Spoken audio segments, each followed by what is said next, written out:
Chapter number 8 start किया है आपका, fundamental of anatomy, physiology and kinesiology. There is a 3 things are there. ठीक है, यहाँ पे आपकी 3 चीजें हैं। Fundamental of anatomy, what is the anatomy. First of all anatomy क्या होती है, व्हाट इज द एनाटॉमी। जैसे कि मैम ने आपको बताया होगा एनाटॉमी के बारे में। तो एनाटॉमी बेटा लैटिन लैंग्वेज के 2 पार्ट से मिलके बनी है, 2 पार्ट से, जिसका मतलब है एना प्लस टॉमी। जहां पे एना का मतलब पार्ट और टॉमी का मतलब होता है काटना, पार्ट को काटना। ठीक है, एनाटॉमी 2 वर्ड से बनके बनी है, एना प्लस टॉमी, जिसका लैटिन लैंग्वेज में है पार्ट प्लस काटना। पर इसका जो सही मीनिंग है वो होती है study of the part, study of the body part. ठीक है, study of body parts. Anatomy क्या होती है, एनाटॉमी में जो हमारा बॉडी के पार्ट्स होते हैं उसके शेप और साइज का, उसके शेप और साइज का अध्ययन, स्टडी हम करते हैं, वो हमारी एनाटॉमी कहलाती है। जैसे हमारा हार्ट है, हमारा हार्ट का क्या शेप है, क्या साइज है, क्या वेट है। हमारी आइज है, रेटिना, रेटिना है उसमें। ठीक है, आइज के बारे में पता करना।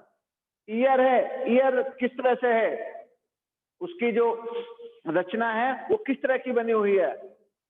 ठीक है, हाथ है, इसमें स्केटल सिस्टम है, कैसे काम कर रहा है ये, सॉरी ये हाथ है कैसे बना हुआ है। जब इन चीजों की हम स्टडी करते हैं तो वो एनाटॉमी कहलाती है। Study of the body part, it's a anatomy. Physiology, study of, sorry function of body parts, study of function of body part. जो बॉडी पार्ट्स है वो किस तरह से फंक्शन करते हैं, किस तरह से उनका फंक्शन होता है। अभी मैंने बताया कि हार्ट है, हार्ट के बारे में मैंने आपको बताया कि उसका शेप और साइज को जब हम स्टडी करते हैं देन हम क्या कहते हैं, उस समय हम कहते हैं एनाटॉमी है वो। पर ये हार्ट जो है ये किस तरह से वर्क करता है, जब ये किस तरह से वर्क करता है, इसके वर्किंग स्टाइल को जब हम जान लेते हैं, इसके वर्किंग स्टाइल को जब हम जान लेते हैं तो वो हमारा कहलाता है फिजियोलॉजी। वो क्या कहलाता है, फिजियोलॉजी। जब हम इसके वर्किंग स्टाइल को जान लेते हैं कि हार्ट किस तरह काम करता है। जैसे हमें पता है इसमें 4 चैम्बर होते हैं, 2 लेफ्ट 2 राइट हैं, एटरीज होती है, वेन्स होती हैं, इस तरह से। और इसके बाद क्या होता है, एज ए पंप वर्क करता है हमारी बॉडी के अंदर और ब्लड को सर्कुलेट करता है, ब्लड सर्कुलेट होता रहता है और हमारी बॉडी काम करती रहती है। ये मेन पार्ट होता है कार्डियोवैस्कुलर में हार्ट का। हमने इसको स्टडी किया, तो ये जो स्टडी करी हमने ये कहलाएगी बेटा फिजियोलॉजी। क्या कहलाएगी, फिजियोलॉजी। इसके अपोजिट, सॉरी इससे नेक्स्ट जो हम चलते हैं kinesiology. Kinesiology, what is the kinesiology. Kinesiology क्या है, तो kinesiology is the study of motion, study of the motion. हमारी बॉडी के थ्रू, हमारी बॉडी में होने वाला मोशंस, या हमारे थ्रू कोई भी चीज फेंकी गई है उसके अंदर जो मोशन हो रहा है, तो टोटल मीन्स ऑफ इट कि स्टडी ऑफ मोशंस, कोई भी गति हो रही है उस गति की स्टडी को करना, वो किन्सोलॉजी कहलाता है बेटा, वो किन्सोलॉजी कहलाता है कि इसमें किस तरह से गति हो रही है। और आपको एक बात बता दूं, जो ये किन्सोलॉजी है ये दोनों का मिक्सचर है, एनाटॉमी, एनाटॉमी प्लस फिजियोलॉजी को मिलकर बना है, दोनों से मिलके बना है, ये दोनों का मिक्सचर है। ये दोनों जब होंगे तभी पॉसिबिलिटीज है कि हम किन्सोलॉजी को स्टडी कर पाए, अदरवाइज पॉसिबिलिटीज नहीं है कि हम किस तरह से इसको स्टडी कर पाएंगे। किस तरह से हम इसको स्टडी करेंगे, अगर हमने किन्सोलॉजी को स्टडी करना है तो हमें एनाटॉमी का पता होना चाहिए, फिजियोलॉजी का पता होना चाहिए।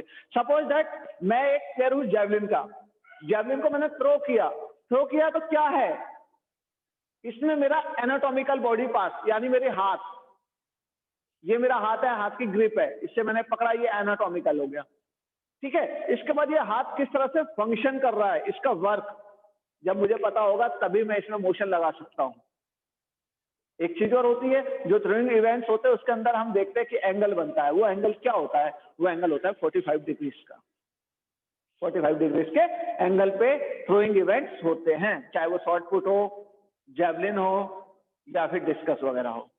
ठीक है, अगर उससे नीचे रखेंगे तो उस पर ग्रेविटी पावर ज्यादा काम करेगी, वो जल्दी डाउन हो जाएगा, कवर नहीं कर पाएगा डिस्टेंस को। अगर ऊपर फेंकेंगे तो ऊपर चला जाएगा, वो स्ट्रेट होकर नीचे आ जाएगा।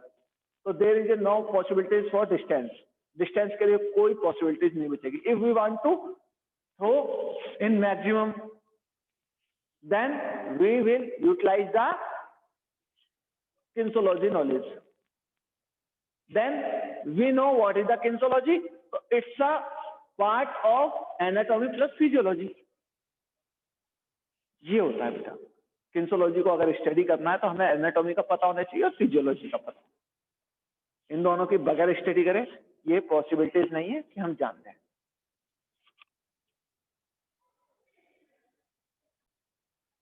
जो सबसे पहला एनाटॉमी में फंक्शन दिया गया है, जो एनाटॉमी का पार्ट बताया, उसमें बताया हमें क्या बताया? बोन्स के बारे में।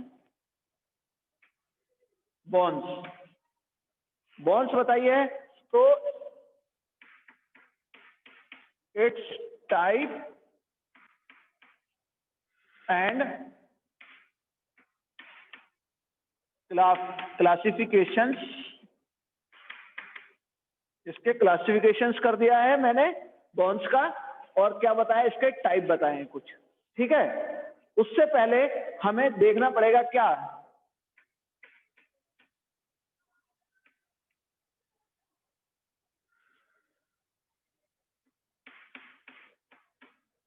Skeletal system. Skeletal system, skeletal system क्या होता है? जनरली हम जानते हैं कि जो हमारी बॉडी का एक ढांचा होता है, जो हमारा बेस होता है बॉडी का स्ट्रक्चर जहां से तैयार होता है, उसको स्केलेटल सिस्टम कहा जाता है। बोन्स का ढांचा जो होता है बेटा, वो स्केलेटल सिस्टम कहलाता है। आपने देखा होगा एक हड्डियों का ढांचा सा बना होता है, उसमें उसको स्केलेटल सिस्टम कहा जाता है, उसको स्केलेटल सिस्टम कहा गया है। ठीक है, तो आज हम थोड़ा सा पहले नॉलेज लेंगे स्केलेटल सिस्टम की।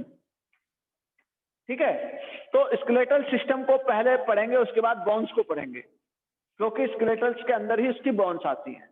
तो बेसिकली वो बोन्स का ढांचा होता है।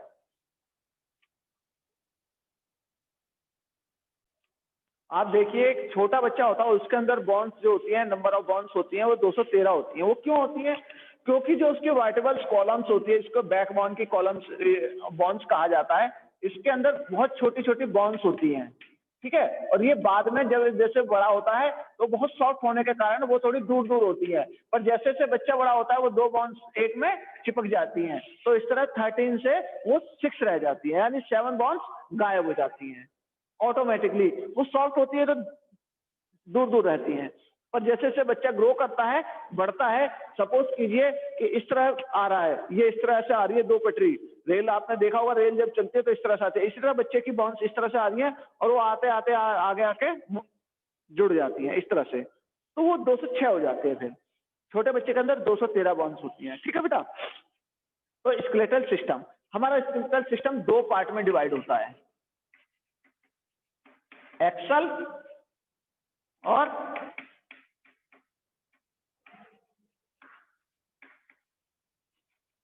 अपेंडिकुलर। कौन कौन सा होता है बेटा? एक्सल होता है और दूसरा होता है अपेंडिकुलर। क्योंकि जर्नल हम फिजिकल एजुकेशन में जब बात करते हैं तो हम बॉडी पार्ट्स को दो पार्ट में डिवाइड करते हैं।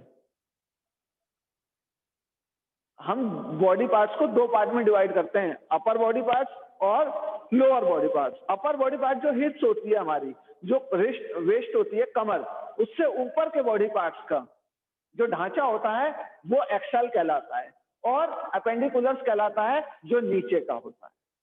ठीक है बेटा, इसको दो पार्ट में हमने डिवाइड कर देना है, बॉडी पार्ट्स को दो पार्ट में डिवाइड कर देते हैं। इसके बाद एक्सल के अंदर बेटा स्कल्स होती हैं, रिच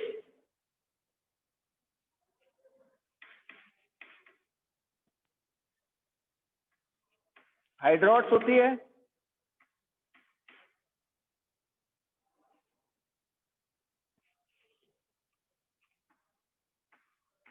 स्टम्प्स और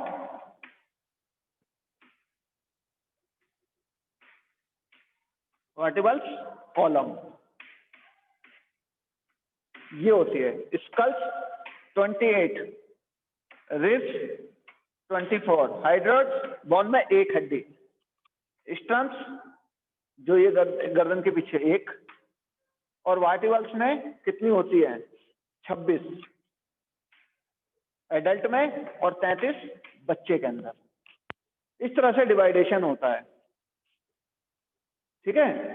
जो स्कल्स होती है हमारी खोपड़ी, खोपड़ी के अंदर हमारे बोन्स, जो हमारा ढांचा मिलकर बना है खोपड़ी का, वो एक बोन्स के सहारे बना है। उसके अंदर बोन्स होती है और उसके ऊपर पूरा स्ट्रक्चर बना होता है, बेस्ड होता है, तो उसको स्कल्स कहते हैं। खोपड़ी की, खोपड़ी का ढांचा आपने देखा होगा वो अलग से होता है, वो स्कल्स होती है। उसके बाद रिब्स, उसके बाद बेटा होता है हाइड्रोट्स। हाइड्रोट्स की एक बोन्स होती है जो पीछे से नली के रूप में आती है हमारी। इसके बाद रिब्स होती है। रिब्स कहाँ? पसलियों में, जो ये हमारी पसली होती है सबको, इसको प्रोटेक्टिव बोन्स भी कहा जाता है। क्या कहा जाता है? फ्लैट बोन्स या प्रोटेक्टिव बोन्स। इनका काम होता है प्रोटेक्शन करना। अमूमन हम बॉक्सिंग में देखते हैं कि पंच लगता है तो रिब्स पे लगता है, सीधा छाती के ऊपर लगता है, तो ये हमारी अंदर की जो पसली होती है इनको टूटने से बचाती है, तो इसको प्रोटेक्टिव या फ्लैट बोन्स भी कहा जाता है। उसके बाद स्टंट्स। स्टंट्स क्या होता है बेटा कि जो हमारे यहाँ से जो आगे का एक ये धड़ा आ रहा है सीधा, ये स्टंट्स होता है एक बोन्स का, सीधा एक आ रहा है जिस पे बेस्ड होता है, वो गोल सी खोपड़ी होती है स्कल्स, उसके बाद से नीचे से आता है, यहाँ से पीछे से आप देखेंगे तो यहाँ से, ठीक है, स्टंट्स। उसके बाद बेटा वर्टिबल्स। वर्टिबल्स में क्या होता है? वर्टिबल्स होता है बैकबोन, बैकबोन की बोन्स, बैकबोन नहीं अकेला, बैकबोन की बोन्स। उसके अंदर 26 बोन्स होती है फॉर एडल्ट और 33, अभी मैंने बताया कि 33 फॉर द चाइल्ड। तो इस तरह ये हमारा मिलके बनता है एक्सल। एक्सल इस तरह से बनके बनता है, इस तरह बोन्स होती है। अब मैं अपेंडिकुलर्स की बात करूं, अपेंडिकुलर्स में जो बॉडी का लोअर पार्ट है उसमें बोन्स बनती है, और बेसिकली जो बड़ी बोन्स होती है वो उसी के अंदर पाई जाती है। बड़ी बोन्स लेग के अंदर, जैसे हम अगर बात करें तो हमारी बॉडी की सबसे बड़ी बोन्स कौन सी होती है बेटा? Femur. Which is the longest bone of the body?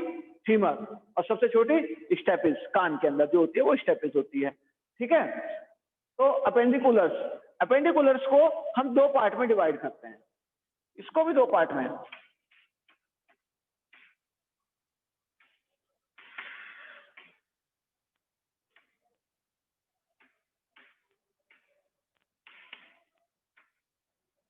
Upper limbs में कितनी होती हैं? 62 और लोअर में 64,